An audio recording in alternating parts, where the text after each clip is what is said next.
Hello friends, இன்னைக்கு Sunday எங்கள் வீட்டில் நாட்டுக்கோழி குழம்பு, சில்லி சிக்கன், பீக்கங்காய் பொரியல், ரசம். இது நாட்டுக்கோழி நல்லா அலசி மஞ்சத்தூள் போட்டு அலசி வச்சுருக்கு. இது தேங்காய் பால், இது தக்காளி பேஸ்ட் அரைச்சி வச்சுருக்கு. இது தாளிக்கிறதுக்கு எண்ணெய், கொஞ்சம் கடுகு, கொஞ்சம் இஞ்சி பூண்டு பேஸ்ட்டு, வெங்காயம், சின்ன வெங்காயம் உரலில் போட்டு தட்டி வச்சுருக்கு. தாளிக்கிறதுக்கு கறி மசாலா, கொஞ்சம் கருவேப்பிலை, கொஞ்சம் புதினா மல்லி அரைஞ்சி வச்சிருக்கு. இது சில்லி சிக்கன் இப்போ 2 மணி நேரமாக ஊறிட்டு இருக்கு. இது வீட்டு மசாலா. இது சிக்கன் குழம்பு மசாலா கொஞ்சம். இப்போ இது பீக்கங்காய் பொரியல். இப்போ சிக்கன் குழம்பு எப்படி வைக்கலாம்னு சொல்கிறேன்.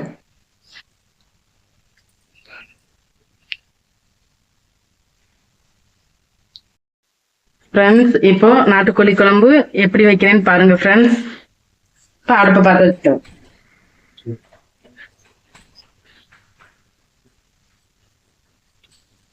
ஃபர்ஸ்ட் தேங்காய் எண்ணெய் ஊற்றிக்கலாம். அப்புறம் தாளிக்கிறதுக்கு கடுகு,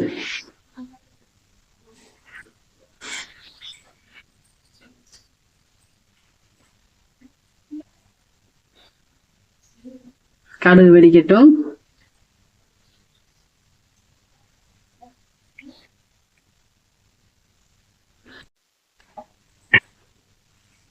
கடுகு வெடிச்சதும் கறி மசாலா,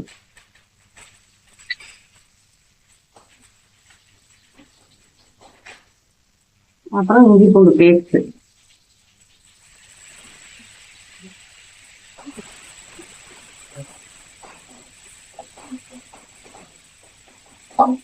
நல்லா பச்சை வர போனதும்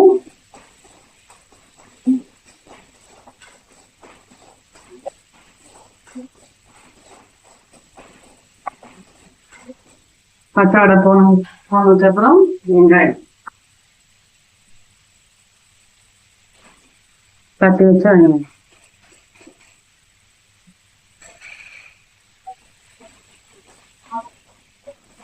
வெங்காயம் பச்சை வடை போற வரைக்கும் நல்லா வதக்கிக்கலாம்.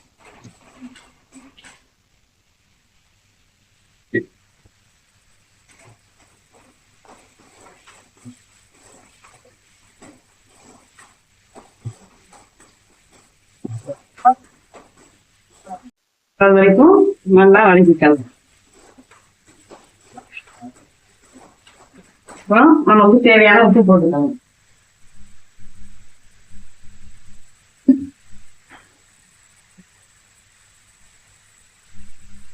உப்பு போட்டுக்கலாம்.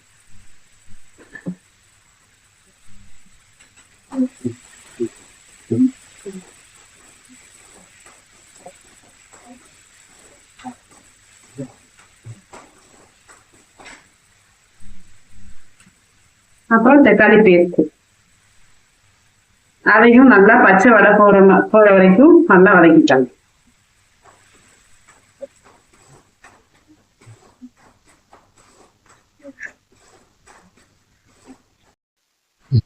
இப்போ தக்காளியும் நல்லா வதங்கிடுச்சு. இப்போ நம்ம அலசி வச்ச நாட்டுக்கோழியை நம்ம போட்டுக்கலாம். இது எங்க வீட்டில் வளர்த்த நாட்டுக்கோழி ஃப்ரெண்ட். நிறைய கோழி இருக்கு. சண்டே குழம்பு வச்சுப்போம். இப்போ நல்லா க்ளீன் பண்ணி அதை போட்டாச்சு. அதை நல்லா கிண்டி விட்டுட்டோம். நாட்டுக்கோழி வேக ரொம்ப டைம் எடுக்கும். நல்லா சிம்மில் வச்சு நல்லா வெந்ததுக்கு அப்புறம் மசாலா சேர்த்துக்கணும்.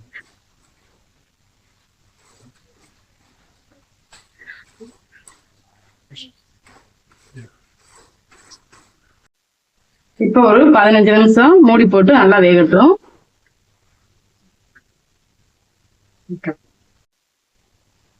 இப்போ 15 நிமிஷம் ஆயிடுச்சு ஃப்ரெண்ட்ஸ். இப்போ நம்ம மூடியை திறக்கலாம். இப்போ சிக்கன் நல்லா வந்துடும். இப்போ நல்லா கிளறிட்டு இப்போ இதுக்கு தேவையான மசாலாலாம் சேர்த்து நல்லா கொதிக்க விடுங்க.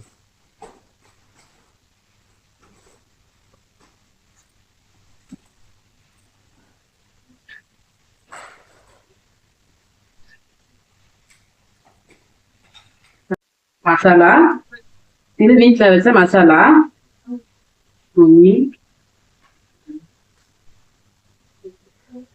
ஒரு 3 ஸ்பூன்.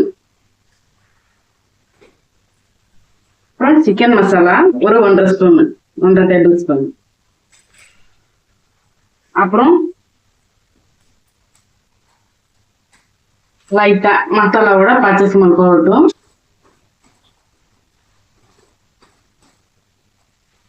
நல்லா பரட்டி விட்டுக்கோங்க.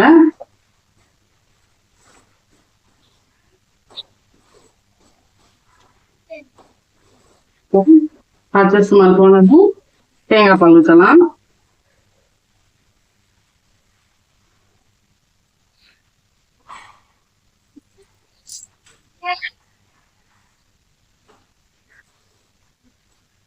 நமக்கு தேவையான தண்ணி சேர்த்துக்கலாம்.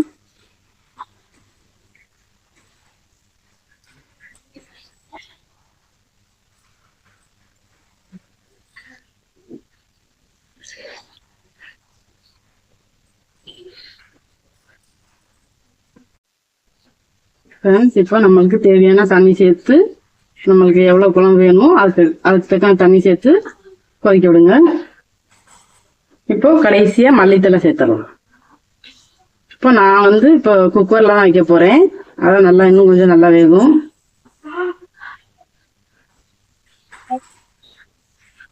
கடைசியா மல்லித்தலை சேர்த்தாச்சு. நீங்களும் இந்த மாதிரி சமைச்சிட்டு கமெண்ட்ஸை இந்த வீடியோ பார்த்துட்டு கமெண்ட்ஸ் அனுப்புங்க ஃப்ரெண்ட்ஸ். இப்போ நான் குக்கர்ல சிட் பண்ண போறேன் ஃப்ரெண்ட்ஸ்.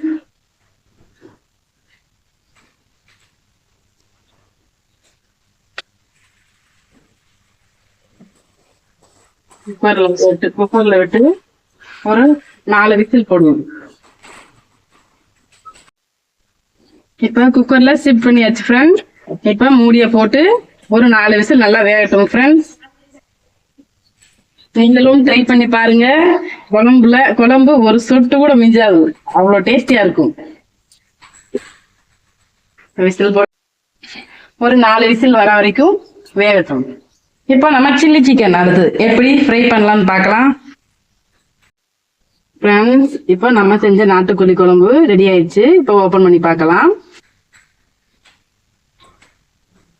பாருங்க ஃப்ரெண்ட்ஸ், நாட்டுக்கோழி குழம்பு டேஸ்டியா ரெடி ஆயிடுச்சு.